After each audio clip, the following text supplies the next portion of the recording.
Дипломын нэр элсээр тоглоё. Тоглох нас 4.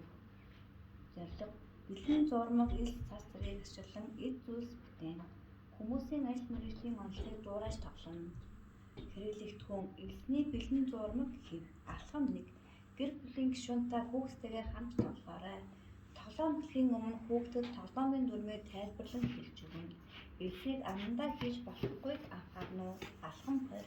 Цагтаа бэлэн элсний зурмаас хүүхэд өөрийн гарын алганы хонхолт багтах хэмжээгээр таслан авч авсан элсээ хоёр алганы хооронд зөөлөн даралдаар хөөрөнхөж дугуй хэлбэрт оруулан тоглоно. Алхам 3. Зурмгийг дуртай хивээс хонгон авч хэвэндээ хийн. За багш нь цэцгэн хив, зүрхэн хив хоёр сонгож авлаа.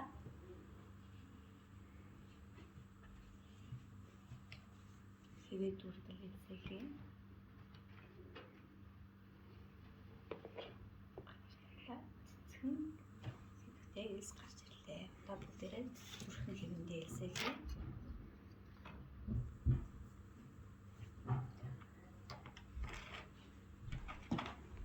Зөөлөн дараарай. Хэвээ дүрдэл элс хийн.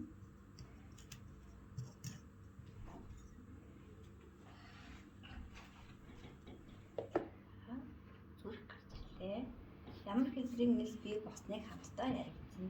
Энэ аргаар дараагийн хэвнүүдээ элсээр бүтээн. Бүх хэвнүүдээ ямар дүрстэй элс бий болсныг нэрлэж хамтдаа ярилцсан. Хүүхдээ хөгжүүлэхэд хамтран ажиллаж байгаа танд баярлалаа.